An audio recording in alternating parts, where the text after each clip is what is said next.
శిక్ష అయితే వేశారు, అమలు అయితే ఎన్నికల్లో ఓటు రూపంలో చూపిస్తారు. ఇవాళ తెలుగుదేశం పార్టీ సంవత్సరం కిందట ఆల్మోస్ట్ 8-9 నెలలు అయింది. మేము రాజమండ్రి ఆ రోజున మహానాడులో మేలో మేము అనౌన్స్ చేసాం. సూపర్ 6 పథకాలు, మహాశక్తి అనే పథకం ద్వారా ఏమేం మేలు చేస్తాం.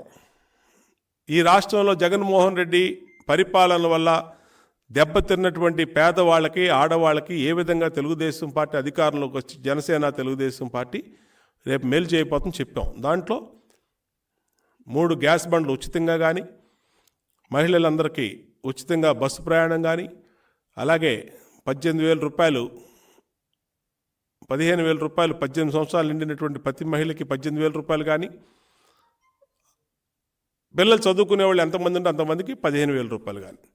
దాన్ని ఈరోజు జగన్మోహన్ రెడ్డి అమలు చేస్తా ఉన్నాడు. అంటే కాపీ మేనిఫెస్టోని, తెలుగుదేశం పార్టీ ప్రకటించిన మేనిఫెస్టోని, కాపీ మేనిఫెస్టోని అమలు చేస్తా అని ముందుకొచ్చాడు. ప్రణాళికలు చేస్తా అంటే గతంలో 2019లోనేమో మోసపూరికి వాగ్దానాలు ఇచ్చి అమలు అధికారంలోకి వచ్చాడు. ఇప్పుడు తెలుగుదేశం పార్టీ చెప్పిన సూపర్ 6 మేనిఫెస్టోని ఈ 2 నెలల్లో అమలు చేసి ప్రజల్ని మోసం చేయాలనుకుంటా ఉన్నాడు. మేము ఒకటే కోరుకుంటున్నాం. మేము కోరుకునేది ప్రజల శ్రేయస్సు, ప్రజలకు మేలు జరగటం. ఎవరు చేసినా పేరు వచ్చేది చంద్రబాబు నాయుడు గారికే, తెలుగుదేశం పార్టీకే.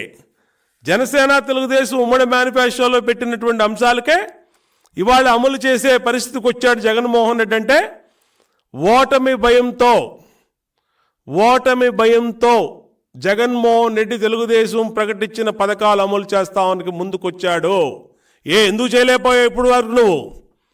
నువ్వు దిగిపోయే 2 నెలల ముందు ఇవాళ మహిళల కష్టాలు గుర్తొచ్చినాయా అని అడుగుతా ఉన్న జగన్మోహన్ రెడ్డి. 5 సంవత్సరాలు పరిపాలన చేశావు. ఎందుకు 5 సంవత్సరాల నుంచి ఉచితంగా మహిళలకు బస్సులో ప్రయాణం చేయలేకపోయావు? పోనీ మేము మేనిఫెస్టో ప్రకటించింది 2023 మేలో ప్రకటించాం. ఈ రోజు వరకు ఎందుకు చేయలేకపోయావు? ఎందుకు గ్యాస్ సిలిండర్ ధర 1100, 1200 అయిపోయింది? ఎందుకు అమ్మఒడి సింగిల్ చైల్డ్కి ఇస్తా ఉన్నావు? నీ భార్య కూడా ప్రచారంలో ఎన్నికల ప్రచారం 2019లో చెప్పింది, మేము జగన్మామ వస్తున్నాడు, ఎంతమంది పిల్లలు అంతమంది చదివించే బాధ్యత మాది అని.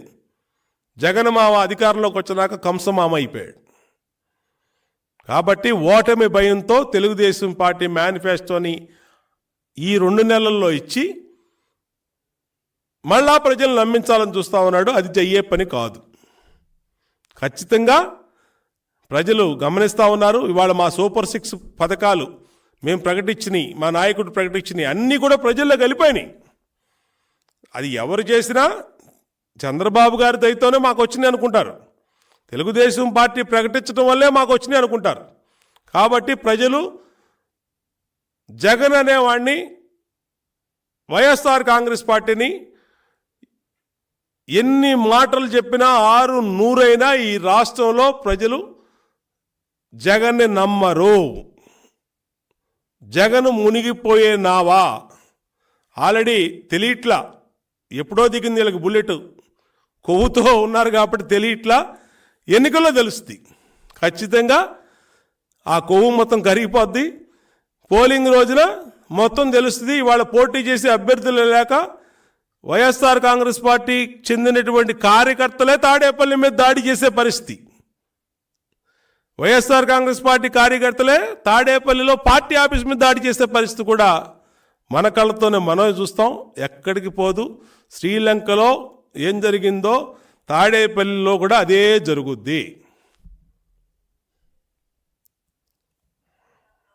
ఓకేనా?